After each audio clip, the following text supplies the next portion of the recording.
Hi hello ನಮಸ್ತೆ ಎಲ್ಲರಿಗೂ. ಎಲ್ಲರೂ ಹೇಗಿದ್ದೀರಾ? ನೀವೆಲ್ಲರೂ ಚೆನ್ನಾಗಿದ್ದೀರಾ ಅಂತ ಅಂದ್ಕೊಂಡಿದ್ದೀನಿ. ಹಾಗೆ ನಾನು ಕೂಡ ಚೆನ್ನಾಗಿದ್ದೀನಿ ಅಂತ ಹೇಳ್ತಾ ಇವತ್ತಿನ ಕುಕ್ಕಿಂಗ್ ವ್ಲಾಗ್ನ ಸ್ಟಾರ್ಟ್ ಮಾಡ್ತಾ ಇವತ್ತು ಇದ್ದೀನಿ. ನಾನು ಕೀನ್ವಾಯಿಂದ ಪೊಂಗಲ್ ಮಾಡ್ತಾಯಿದ್ದೀನಿ. ಸೇಮ್ ನಾವು ಅಕ್ಕಿಲಿ ಪೊಂಗಲ್ ಮಾಡ್ತೀವಲ್ಲ ಅದೇ ಥರ ಟೇಸ್ಟ್ ಇರುತ್ತೆ. ಹೆಲ್ದಿ ರೆಸಿಪಿ ಕೂಡ. ಡಯಟ್ ಮಾಡಬೇಕು ಅಂತ ಹೇಳಿದವ್ರಿಗೆ ಇದು ಒಳ್ಳೆಯ ರೆಸಿಪಿ ಅಂತಲೇ ಹೇಳ್ಬೋದು.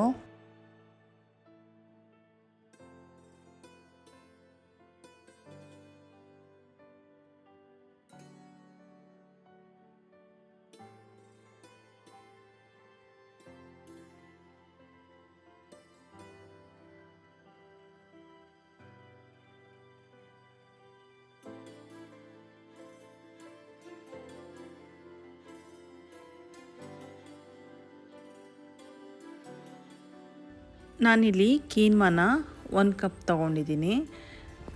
ಈ ಕೀನ್ವಾನ ಚೆನ್ನಾಗಿ ತೊಳ್ಕೊಬೇಕು. ಒಂದು 3-4 ಸಲ ಆದರೂ ಚೆನ್ನಾಗಿ ಕೈಯಿಂದ ಉಜ್ಜಿ ತೊಳಿಬೇಕು. ಇದರಲ್ಲಿ ಕಹಿ ಅಂಶ ಇರುತ್ತೆ, ಹಂಗಾಗಿ ನಾವು ಚೆನ್ನಾಗಿ ತೊಳ್ಕೊಳ್ಬೇಕಾಗುತ್ತೆ. ನಂತರ ಇದು ಸ್ವಲ್ಪ ಹೊತ್ತು ನೆನೆಸಿಡಬೇಕು ನೀರಲ್ಲಿ. ಇದು ನೆನೆಸಿಟ್ಟು ನಾನು ಸೋಸ್ಕೊಂಡು ಇಟ್ಕೊಂಡಿದ್ದೀನಿ. ಇದಾದ ನಂತರ ನಾನಿಲ್ಲಿ 1 ಕಪ್ಗಿಂತ ಸ್ವಲ್ಪ ಕಮ್ಮಿ ಇರುವಷ್ಟು ಹೆಸರುಬೇಳೆ ತೊಗೊಂಡಿದ್ದೀನಿ.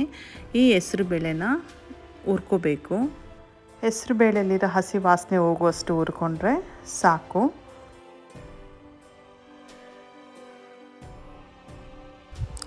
ಹೆಸರುಬೇಳೆ ಕೂಡ ಇವಾಗ ಹುರ್ಕೊಂಡಾಗಿದೆ. ಇದನ್ನ ತೊಳೆದು ನಾನು ಒಂದು ಕುಕ್ಕರಲ್ಲಿ, ಪ್ರೆಷರ್ ಕುಕ್ಕರಲ್ಲಿ ಹೆಸರುಬೇಳೆನ ಹಾಕ್ಕೊಳ್ತಾ ಇದ್ದೀನಿ.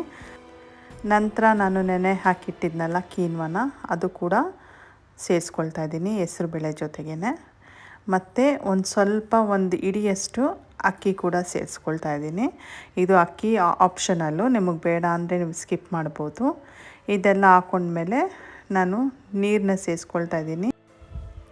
ನಾನಿಲ್ಲಿ ಟೋಟಲಾಗಿ 4-5 ಕಪ್ನಷ್ಟು ನೀರನ್ನ ಸೇರಿಸ್ಕೊಂಡಿದ್ದೀನಿ. ಯಾಕಂದರೆ 1 ಕಪ್ನಷ್ಟು ಹೆಸರುಬೇಳೆ ಮತ್ತು ಕೀನ್ವಾನ 1 ಕಪ್ನಷ್ಟು ಸೇರಿಸ್ಕೊಂಡಿದ್ದೀನಿ. ಮತ್ತು ಸ್ವಲ್ಪ ಅಕ್ಕಿ ಸೇರಿಸ್ಕೊಂಡಿದ್ನಲ್ಲ, ಹಂಗಾಗಿ 5 ಕಪ್ ಸೇರಿಸ್ಕೊಂಡಿದ್ದೀನಿ. ಹೆಚ್ಚಿಗೆ ಆದರೂ ಏನೂ ತೊಂದರೆ ಇಲ್ಲ ನೀರು. ಮತ್ತು ಸ್ವಲ್ಪ ಅರಿಶಿನ, ರುಚಿಗೆ ತಕ್ಕಷ್ಟು ಉಪ್ಪು ಸೇರಿಸಿ 1-2 ವಿಷಲ್ ಬಂದರೆ ಸಾಕಾಗುತ್ತೆ. ಇಲ್ಲಿ ನಾನು ಒಗ್ಗರಣೆಗೆ ಒಂದು ಬಾಣಲಿ ಇಟ್ಕೊಂಡಿದ್ದೀನಿ. ಆ ಬಾಣಲಿಗೆ ತುಪ್ಪ ಸೇರಿಸ್ಕೊಳ್ತಾ ಇದ್ದೀನಿ.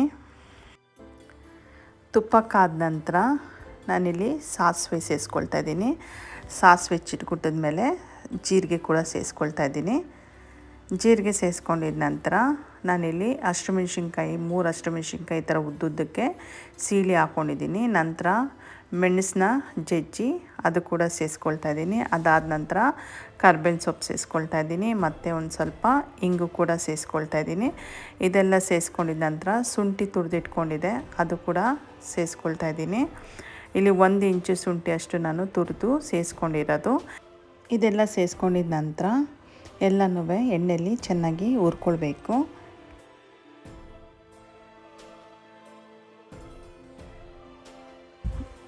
ನೋಡಿ, ಹೆಸರುಬೇಳೆ ಕೂಡ ಚೆನ್ನಾಗಿ ಬೆಂದಿದೆ. ಇವಾಗ ನಾನು ಈ ಬೆಂದಿರೋ ಹೆಸರುಬೇಳೆ, ಕೀನ್ವಾ, ಅಕ್ಕಿ ಎಲ್ಲನೂ ಒಗ್ಗರಣೆ ಮಾಡಿಟ್ಕೊಂಡಿದ್ನಲ್ಲ ಅದೇ ಪಾತ್ರೆಗೆ ಸೇರಿಸ್ಕೊಂಡ್ಬಿಡ್ತಾ ಇದ್ದೀನಿ. ಈ ಸೇರಿಸ್ಕೊಂಡು ಒಂದು ಸಲ ಎಲ್ಲನೂ ಹೊಂದ್ಕೊಳ್ಳೋ ಥರ ಮಿಕ್ಸ್ ಮಾಡ್ಕೊಳ್ಬೇಕು. ಈ ಸಮಯದಲ್ಲೇ ನೀವು ಉಪ್ಪಿದೆಯಾ ಅಂತ ಒಂದು ಸಲ ಚೆಕ್ ಮಾಡಿ, ಉಪ್ಪು ಕಮ್ಮಿ ಇದ್ದರೆ ಉಪ್ಪು ಕೂಡ ಸೇರಿಸ್ಕೊಳ್ಳಿ.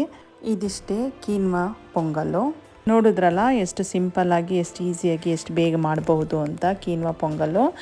ನಿಮಗೆ ಈ ರೆಸಿಪಿ ಇಷ್ಟ ಆಗಿದೆ ಅಂತ ಅಂದ್ಕೊತೀನಿ. ಹಂಗೆ ಇಷ್ಟ ಆಗಿದ್ದರೆ ಪ್ಲೀಸ್ ನನ್ನ ಚಾನೆಲ್ನ ಸಬ್ಸ್ಕ್ರೈಬ್ ಮಾಡಿ ಮತ್ತು ನನ್ನ ಸಪೋರ್ಟ್ ಮಾಡಿ.